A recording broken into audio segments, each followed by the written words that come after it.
Welcome back. This is DMXURE here to talk to you about how to convert from statutory accounting to US GAAP accounting for a 10-year term life insurance product. Now, when you switch to US GAAP, which is one of the last steps here that you're going to be seeing during these demonstrations, it's not all that difficult. A lot of the items are just pulled from this statutory sheet. For instance, we have invested assets. I'm going to pull those numbers from the statutory sheet. We're going to have policies. Policies are coming from the statutory sheet. We have surrenders. Those are coming from the statutory sheet. All of our cash flow items, for instance, premiums and expenses and benefits, they all come from the statutory sheets. Even things like shareholder dividends, those are coming from the statutory sheet because they're cash flows. If it's a cash flow, it's coming from statutory. Cash flows are not going to change just because you switch accounting methods. There are going to be some things that do change, and we'll talk about each one of those.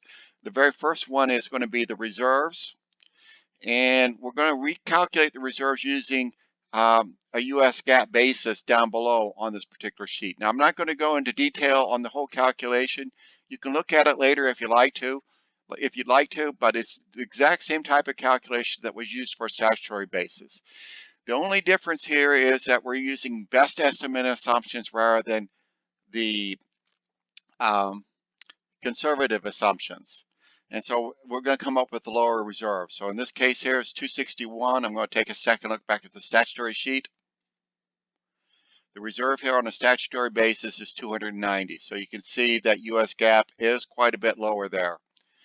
That change in reserves actually is going to go down here into the income statement, and you're going to have a slightly different pattern of change in reserves.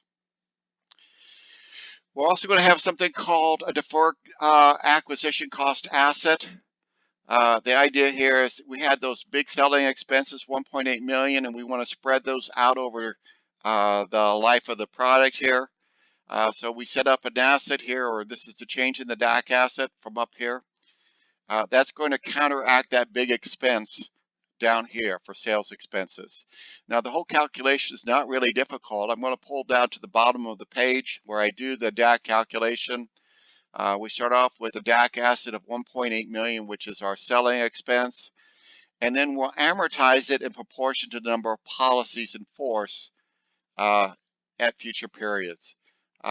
You can use a number of items for amortization. The rules don't specify one particular thing other than it has to be steady, like number of policies in force. But from that, you can take the DAC asset and just carry it forward and roll it forward this way. At the very end, the DAC asset is going to be equal to 0. So that DAC asset really helps to levelize the acquisition cost. If you add these two numbers, sales expense of 1.8 million and the change in the DAC asset of 1.56 million, the difference there is 235,000, and you can see that produces a much more level cost over the life of the product. There is one other adjustment that's going on here, and this is the taxes here.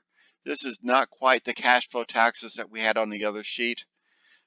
What's going on here is we're going to take the 21%, which is our assumed tax rate, times the pre-tax profits.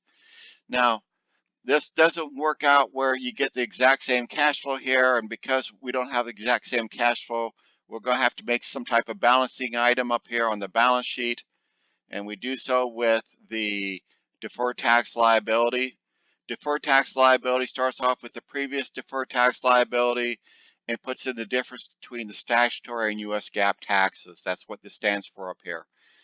Now, of course, this is going to wind down to 0 by the time you get to the end of the calculation, and that's because when you're using US GAAP or if you're using statutory, the total amount of profits over the life of the product do not change, so sooner or later those tax differences will all even out. You can see that they have evened out here at the end. There is no deferred tax liability at the very end. Okay, we're going to scroll down just a little bit further here.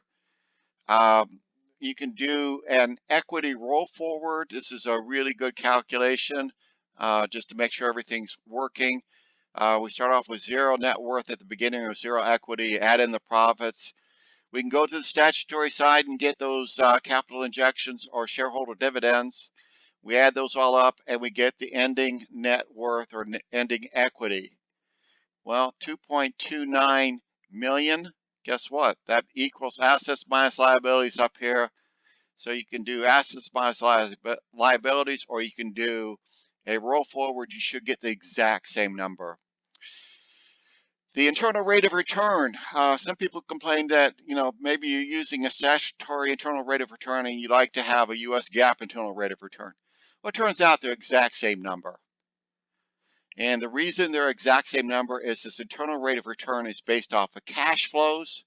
Cash flows do not change from what is being done on a statutory basis. Cash flows are cash flows. So when you think about internal rate of return, stat or GAAP, whoops, made a mistake there, but stat or GAAP are pretty much the same. There's another calculation they like to use on GAAP financial statements, that's called the return on equity. It's just the amount of profit divided by the average amount of equity. So if I pull this right up here, you can see here, this is the profit E37 divided by the average amount of equity. I can put in my little arrows here. There's the profit. There is the average amount of equity. You put those two together and the average return for that 1 year is 9.6%.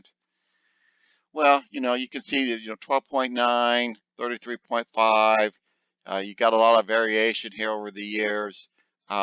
Really what the investor is going to earn over the long run is going to be 12.1% if they're investing money to support this product.